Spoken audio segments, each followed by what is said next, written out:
Okay, good morning students.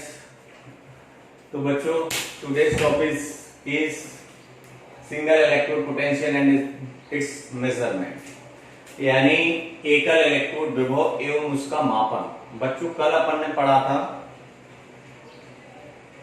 विद्युत रासायनिक श्रेणी पढ़ी थी, इलेक्ट्रोकेमिकल सीरीज सी पढ़ा था, स्टैंडर्ड हाइड्रोजन इलेक्ट्रोड विद्युत रासायनिक श्रेणी के अनुप्रयोग ये पढ़ा था। और हमने कहा था कि आप घर से पढ़ना, घर में जो हमने नोट्स भेजे हैं उसमें बहुत बढ़िया तरीके से एक्सप्लेन किया गया है विद एग्जाम्पल।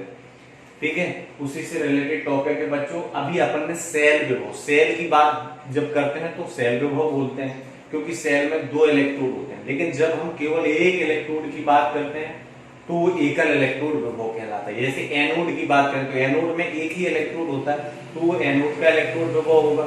और जब हम कैथोड की बात करेंगे तो कैथोड का इलेक्ट्रोड विभव होगा। ठीक है, तो हम एक इलेक्ट्रोड की बात कर रहे हैं, इसलिए एकल इलेक्ट्रोड विभव कैसे ज्ञात किया जा सकता है। सबसे पहले तो डेफिनेशन की बात करते हैं। जब किसी धातु को उसी धातु के आयन के विलयन में डुबोया जाता है तो धातु एवं धातु आयन के विलयन के मध्य एक विभव उत्पन्न होता है। इस विभव को एकल इलेक्ट्रोड विभव कहते हैं। मान लेते हैं सपोज ये एक एकल इलेक्ट्रोड है, ये एनोड दिखाया है हमने यहाँ पर, करेक्ट। ये धातु हो गई जिंक, जिंक धातु के आयन, जिंक धातु का आयन क्या बनेगा, Zn2 पॉजिटिव, यानी ZnSO4 का विलयन हो गया। तो जब हम विलयन बोलते हैं तो ZnSO4 किस फॉर्म में रहेगा, Zn2 positive plus SO4 2 minus के रूप में रहेगा। तो हम क्या बोल रहे हैं, जब किसी धातु को उसी धातु के आयन के विलयन में डुबोया जाता है तो धातु, ये धातु और इस धातु आयन के विलयन के मध्य जो विभव उत्पन्न होता है उसे हम एकल इलेक्ट्रोड विभव कहते हैं। ये एकल इलेक्ट्रोड विभव की बात हुई बच्चों। बड़ी सिंपल डेफिनेशन बताई, अपनी भाषा में बोल रहा हूं। जब किसी धातु को उसी धातु के आयन के विलयन में डुबोया जाता है तो धातु एवं धातु आयन के विलयन के मध्य जो विभव उत्पन्न होता है उस विभव को हम एकल इलेक्ट्रोड विभव कहते हैं। बच्चों, अगर कॉपर डालते हैं, कॉपर धातु लेते तो विलयन किसका होता है, CuSO4 का। Mg डालते MgSO4 का। समझ में आ गया। कोई भी जो भी धातु लोगे उसी धातु के आयन का विलयन अपन को लेना होगा। जैसे एग्जांपल से समझाते हैं, जब जिंक धातु को Zn1M Zn2 पॉजिटिव बने, यानी जो सॉल्यूशन बनाया गया है उसकी सांद्रता कितनी है, इकाई है, तो इलेक्ट्रोड विभव। अब जब एकल इलेक्ट्रोड की बात हो तो हमेशा याद रखना, हमने सी में भी बताया था, जब केवल सिंगल इलेक्ट्रोड लिखना हो तो अपचयन अभिक्रिया लिखी जाती है। जब अपचयन लिखा जाता है तो आप जानते हो पहले धातु आयन लिखा जाता है। तो Zn का धातु आयन क्या बनेगा, Zn2 पॉजिटिव। और अपचयन में क्या होता है, इलेक्ट्रॉन ग्रहण किए जाते हैं। जब इलेक्ट्रॉन ग्रहण किए जाएंगे तो उस पर ऋणावेश आएगा, इस पर 2 पॉजिटिव और 2 माइनस मिलकर आवेश क्या हो जाएगा, 0 हो जाएगा। अब हम इसको सॉल्व करते हैं नर्स समीकरण से। तो Zn2 positive oblique Zn is equal to E not Zn2 positive oblique Zn minus 0.0591 upon n log 10 concentration of product upon concentration of reactant. ये ज्यों करते हैं, ये ज्यों करते हैं, माइनस n की वैल्यू 2 हो गई, ये इकाई है, ये भी इकाई होती है। जब शुद्ध धातु की बात करते हैं, शुद्ध धातुओं की सांद्रता इकाई होती है और आयन की अपन ने मानी है 1m, Zn2 पॉजिटिव में डाले तो 1 हो गया। ये log 10 1 की वैल्यू आप जानते हो 0 होती, तो ये वाला टर्म 0 हो जाएगा। तो ये आपका Zn2 positive Zn is equal to E not Zn2 positive oblique Zn, यानी जिंक का जो एकल इलेक्ट्रोड विभव है वो जिंक के मानक इलेक्ट्रोड विभव के बराबर है। कब, जब आयनों की सक्रियता यानी सांद्रता इकाई होती है तो जो इलेक्ट्रोड विभव होता है वही मानक इलेक्ट्रोड विभव कहलाता है। अभी अपन ने सेल का मानक विद्युत वाहक बल पढ़ा था या मानक सेल विभव पढ़ा था। अब हम पढ़ रहे हैं मानक एकल इलेक्ट्रोड विभव। वहां भी वही चीज, जब आयनों की सांद्रता इकाई, यहां भी वही चीज, जब आयनों की सांद्रता। ये सिंगल इलेक्ट्रोड के लिए है, वो सेल के लिए था। तो हम क्या कह सकते हैं बच्चों, जब आयनों की सांद्रता इकाई होती है तो जो एकल इलेक्ट्रोड विभव होता है उसको ही मानक एकल इलेक्ट्रोड विभव ये, लेकिन ये तो है, यही E नॉट कब कहलाएगा, एकल इलेक्ट्रोड विभव, मानक इलेक्ट्रोड विभव कब कहलाएगा, जब आयनों की सांद्रता इकाई होती है तो एकल इलेक्ट्रोड विभव को ही मानक इलेक्ट्रोड विभव कहते हैं। तो हमने आपको सेल विभव पढ़ाया, मानक सेल विभव पढ़ाया, एकल इलेक्ट्रोड पढ़ाया, विभव पढ़ाया और मानक एकल इलेक्ट्रोड विभव, ये चारों चीजें क्लियर होनी चाहिए। अब मेजरमेंट कैसे करते हैं, मान लेते हैं जिंक इलेक्ट्रोड का विभव आपको ज्ञात करना है। एकल इलेक्ट्रोड है, ये केवल एकल इलेक्ट्रोड, हमने संदर्भ इलेक्ट्रोड बताया था। तो जब भी हमें किसी एकल इलेक्ट्रोड विभव को ज्ञात करना है तो हम किसके सापेक्ष ज्ञात करेंगे, हम ज्ञात करेंगे बच्चों सी के सापेक्ष। सी को हम संदर्भ इलेक्ट्रोड के नाम से जानते हैं। तो बच्चों आपको ये देखना होगा कि अब Zn और C, यानी C किसका होता है, हाइड्रोजन इलेक्ट्रोड विभव कहते हैं। तो हाइड्रोजन और Zn में विद्युत रासायनिक श्रेणी में कौन ऊपर है कौन नीचे, आपने देखा हाइड्रोजन नीचे जिंक ऊपर, तो जो ऊपर है उसका तो एनोड बनाना है और जो नीचे है उसका कैथोड। तो हम जिंक की बात कर रहे हैं, जिंक को किसके सापेक्ष निकाल रहे हैं, जिंक का इलेक्ट्रोड विभव सी के सापेक्ष। तो सी नीचे है तो सी का तो कैथोड बनाएंगे और जिंक का एनोड बनाएंगे, एनोड को लेफ्ट साइड में और कैथोड को राइट साइड। तो सी बना प्लेटिनम पत्र है, प्लेटिनम का इलेक्ट्रोड, हाइड्रोजन गैस और 1s। ये जिंक रॉड 1MsZnSO4 में डाल दिया और एनोड और कैथोड को जोड़ने के लिए लवण सेतु और हाइड्रोजन, ये पढ़ा हुआ है अपन ने, ये भी पढ़ा हुआ है, इसमें कोई विशेष बात नहीं है। सी आप जान चुके हैं, सी पढ़ चुके हैं, तो सी आपको तुरंत बना देना है। वही चीज प्लेटिनम पत्र, इलेक्ट्रोड, हाइड्रोजन गैस, 1MaCl। अब जिंक रॉड को ZnSO4 में डालें। अब जिंक का इलेक्ट्रोड विभव का मापन आप कैसे करेंगे, वही चीज लिखोगे जिसका ज्ञात करना है। इलेक्ट्रोड विभव ज्ञात करने के लिए जिंक रॉड को 1M पॉजिटिव आयन के विलयन में डुबो देते हैं, लवण सेतु की सहायता से सी से जोड़ देते हैं। सी के बारे में आपको कल बताया, परिपथ पूर्ण हो जाने पर विभव, परिपथ पूर्ण हो गया, विभव मापी लगाइए। अब ये सेल बन गया, अभी एक इलेक्ट्रोड और एक इलेक्ट्रोड, एनोड और कैथोड दोनों मिलकर के किसका निर्माण कर देते हैं, सेल का निर्माण, सेल बन गया। तो अब जो विभव मापी है वो इस सेल का विभव बताएगा, कितना प्राप्त होगा ये आपको इधर से पता, प्रैक्टिकली 0.76 वोल्ट प्राप्त होता है। ये भाषा आपको लिखनी होगी। आपने जो किया Zn2 पॉजिटिव, Zn का एक विभव ज्ञात करने के लिए जिंक रॉड को ZnSO4 के 1M सॉल्यूशन में डुबो देते हैं, लवण सेतु की सहायता से सी से जोड़ देते हैं, परिपथ पूर्ण हुआ तो विभव मापी द्वारा विभव कितना प्राप्त होता है 0.76 वोल्ट। ये इतनी 4 लाइनें आपको लर्न करनी होंगी। ये आयन कॉपर होगा तो कॉपर लिखना होगा, Mg होगा तो Mg लिखना होगा, जो भी सिल्वर होगा तो सिल्वर लिखना होगा। अब आपको पता है फॉर्मूला होता है E0 cell is equal to E0 cathode minus E0 anode.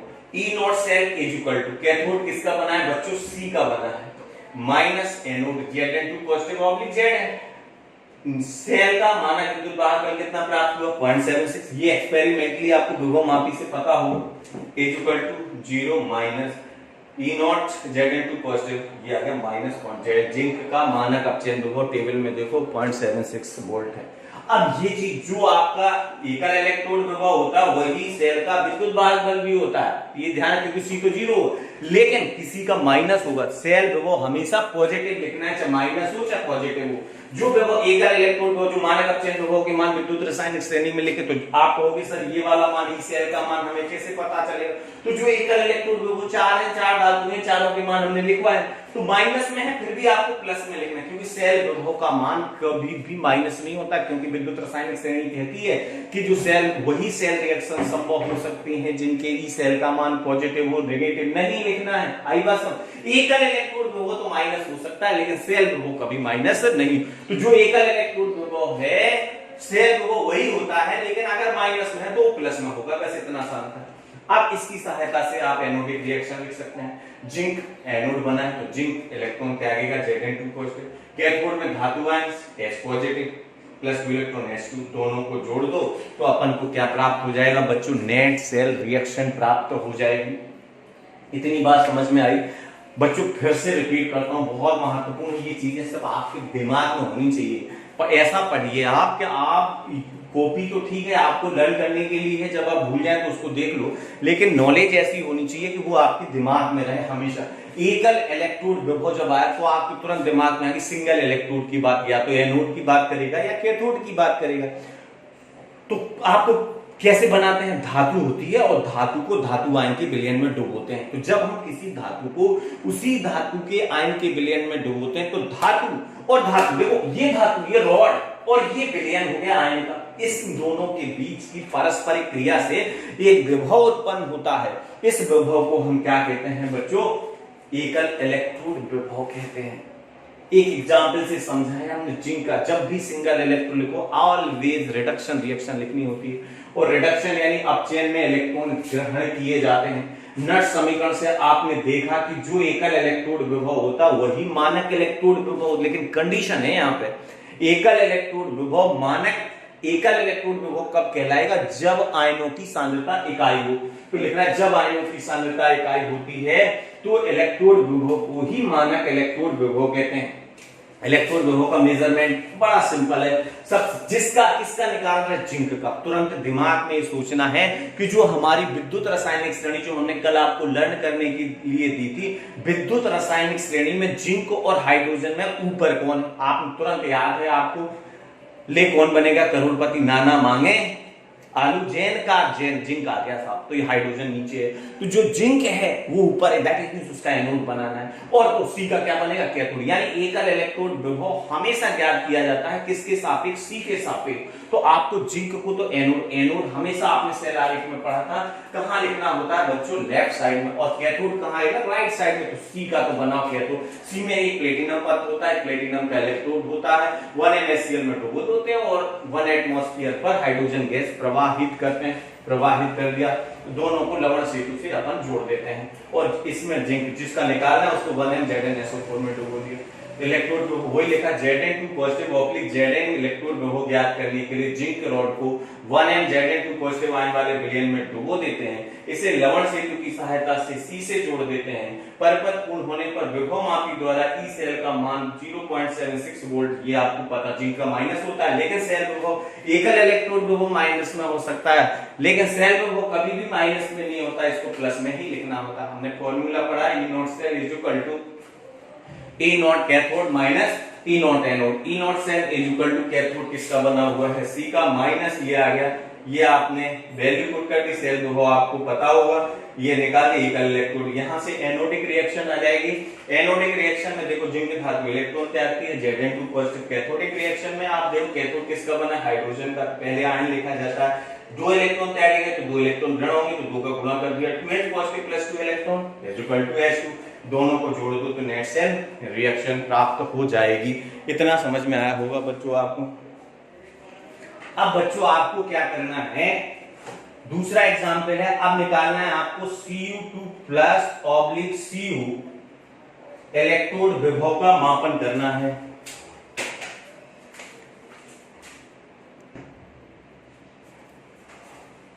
तो बच्चों आपको अब इसी तरीके से कॉपर का इलेक्ट्रोड विभव का मापन करना है। तो अब आपको तुरंत दिमाग में आना चाहिए कॉपर किसके सापेक्ष करना है, जितने भी एकल इलेक्ट्रोड विभव का मापन है वो सी के सापेक्ष ज्ञात किए जाते हैं।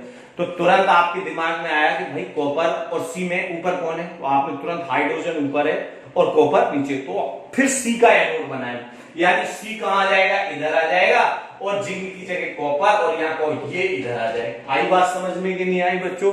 यानी आप जब कॉपर, ये अपने मन से आप कॉपी में करेंगे सब कुछ, कॉपर का करना है तो कॉपर और सी में ऊपर कौन है, ऊपर सी है, तो सी का एनोड, तो फिर एनोड इस तरफ आ जाएगा और ये कॉपर कैथोड का काम करेगा। फिर यहाँ आप लिखोगे Cu2 plus oblique Cu electrode का विभव ज्ञात करने के लिए कॉपर रॉड को 1M Cu2 प्लस आयन वाले विलयन में डुबो देते हैं, इसे लवण सेतु की सहायता से सी से जोड़ देते। परिपथ पूर्ण होने पर विभव मापी द्वारा ई सेल का मान कॉपर का आपको याद है 0.34 वोल्ट प्राप्त होता है। अब ये कैथोड किसका बना हुआ है, यहाँ पर कॉपर Cu2 प्लस Cu, और ये किसका बन जाएगा आपका सी का, मान रख दोगे आप तो कॉपर का आ जाएगा प्लस 0.34 वोल्ट प्राप्त हो जाएगा, ई नॉट सी 0 हो जाएगा। आई बात समझ में? तीसरा क्वेश्चन आपको लिखना है Mg2 पॉजिटिव और Mg का एकल इलेक्ट्रोड। अब आपको ले कौन बनेगा करोड़पति, नाना मांगे Mg, मैग्नीशियम पहले है, सी नीचे है, तो फिर मैग्नीशियम का तो एनोड बनेगा और सी का कैथोड बनेगा। फिर आप पूरा ज्यों करते लिखोगे anodic reaction, cathodic reaction, net cell reaction. बच्चों इतना आपको कंप्लीट करना है, ये कंप्लीट करके यहां तक पढ़ना है, आगे की बात मैं आपको कल बताऊंगा। Okay then, nice meeting you, see you again.